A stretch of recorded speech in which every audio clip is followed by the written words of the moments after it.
10 salawat yang mengandung syirik dan bid'ah. Sebagiannya mengandung syirik, sebagiannya mengandung kekufuran, sebagiannya mengandung bid'ah. Yang pertama adalah salawat bid'ah sekaligus syirik. Kenapa bid'ah? Karena tidak ada contoh dari Rasulullah SAW.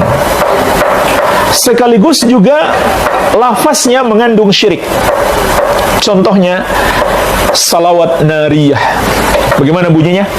Allahumma salli salatan kamilah wa sallim salaman taman ala sayyidina Muhammadin alladhi tanhallu bihil uqad wa tanfariju bihil kurab wa tuqda bihil hawaij wa tunalu bihil radhaib wa husnul khawatim, dan seterusnya. Ada seorang ustadz yang mengatakan bahwa sholawat nariyah itu sangat berbahaya dan bisa menyebabkan orang musyrik, maka lebih baik ditinggalkan. Nah, ini memang sholawat nariyah ini dari kemarin-kemarin itu memang ada yang menggugat, ada yang tidak setuju dengan sholawat nariyah. Oke, saya jawab. Sholawat nariyah ini sholawat yang biasa diamalkan oleh kita ya. Di pesantren ini mengamalkan. Ulama-ulama kita mengamalkan. Bahkan ada ulama yang sangat senang dengan sholawat nariyah sehingga dia membuat majelis sholawat nariyah. Orang-orang kita, orang-orang NU. Lah sekarang kok ada orang yang menggugat tentang keistimewaan sholawat nariyah. Kalau saya lihat hanya ada beberapa problem saja. Yang pertama, dalam sholawat nariyah itu ada sayyidina. Apakah mengucapkan sayyidina kepada kanjeng Nabi tidak boleh? Loh, ini salah lagi. Sudah sering kita bahas. Mengucapkan sayyidina kepada kanjeng Nabi Muhammad SAW itu ulama semuanya memperbolehkan, semuanya mengamalkan. Bahkan sahabat Ibnu Umar itu pernah melakukan sholawat, membaca sholawat dengan ada kata sayyidinanya. Yang jadi masalah itu, yang berbeda itu ulama kalau di dalam sholat. Kalau di luar sholat, ulama sepakat memperbolehkan membaca sholawat yang ada sayyidinanya. Kalau di dalam sholawat, kalau dalam sholat memang ada yang memperbolehkan, ada yang tidak. Nah, itu ya, kalau dalam kitab Al-Bajuri malah jelas, malah anjuran walaupun dalam sholat ada sayyidinanya. Selesai, sayyidina kita bahas karena ada sahabat yang membaca sayyidina, salah satunya Ibnu Umar. Kemudian yang kedua, karena sholawat ini katanya tidak langsung dari Rasulullah, sanadnya nggak ada. Sebentar, kita teliti. Wajibkah orang itu dalam sholawat harus ada sholawat yang langsung dari kanjeng Nabi? Apakah harus sholawat yang langsung dari kanjeng Nabi? Sementara Al-Quran, kalau kita melihat dalam Al-Quran bunyinya ya ayyuhalladzina amanu sallu, wahai orang-orang yang beriman, sallu, bersolawatlah. Sehingga para ulama karena perintahnya di sini umum, maka sholawat itu tidak dibatasi harus sholawat Ibrahimiyah yang diajarkan oleh kanjeng Nabi. Karena sholawat yang diajarkan kanjeng Nabi hanya sholawat Ibrahimiyah. Kita buktikan. Ternyata para sahabat ada yang menggubah sholawat. Salah satunya Ibnu Mas'ud. Panjang ini teksnya, bisa dilihat dalam kitab-kitabnya para ulama. Ibnu Mas'ud itu mengarang sholawat sendiri. Andekan sholawat karangan itu tidak boleh, tentu Ibnu Mas'ud tidak mengarang. Nasirus Sunnah, Imam Syafi'i. Siapa yang nggak kenal Imam Syafi'i? Madhab mayoritas di Indonesia. Imam Syafi'i itu ngarang sholawat sendiri, menggubah sholawat sendiri karena memang tidak ada larangan orang membuat sholawat. Contoh sholawatnya Nasirus Sunnah Imam Syafi'i. Beliau memberikan sholawat yang masyhur kita baca, sallallahu ala sayyidina Muhammad adadama dzakarahu dzakirun wa adadama ghafala an dzikrihil ghafilun. Itu tertera dalam berbagai kitab-kitab yang biasanya nyambungnya ke madhab Imam Syafi'i.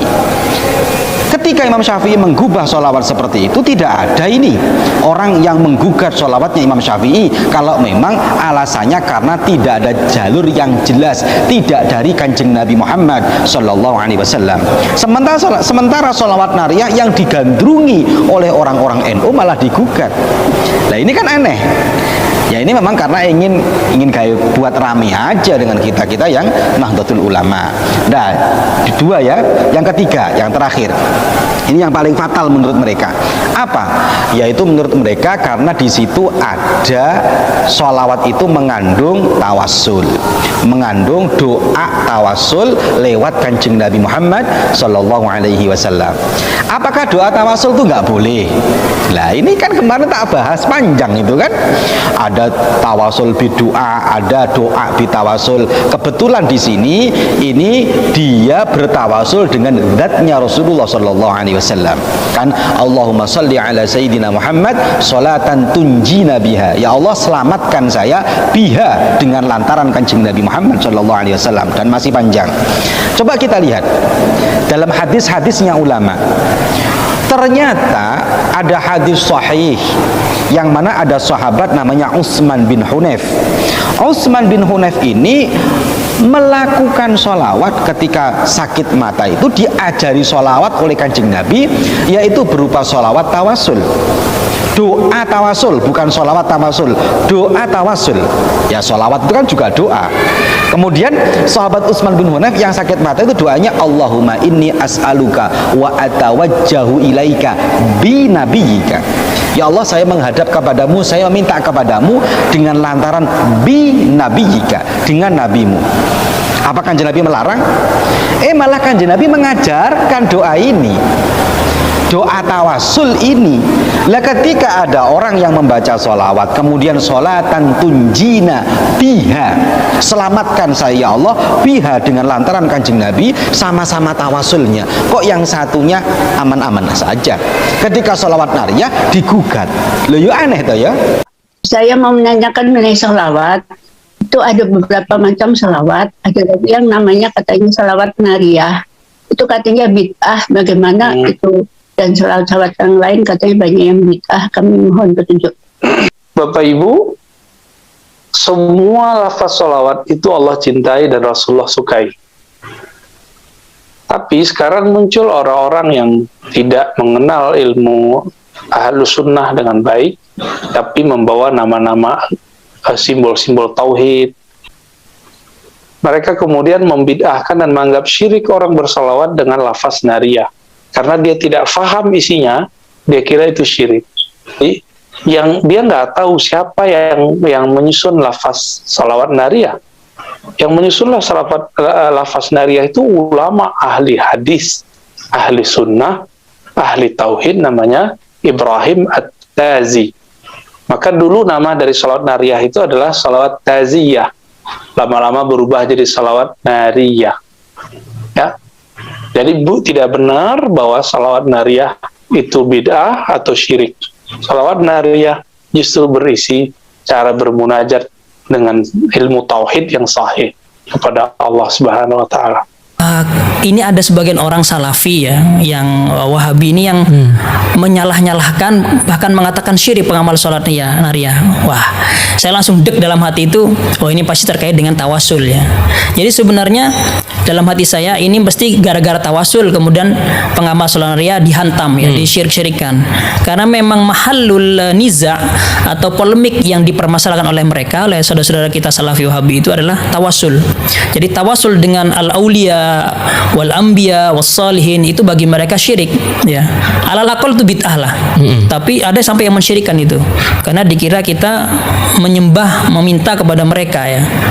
Itu prasangka ya, praduga ya. Dan itu tidak benar dalam hati saya. Tapi saya bilang ke Abi tetap istiqomah dikiran setiap Ahad malam, dan insya Allah nanti akan saya jawab dengan secara ilmiah dalam hati saya.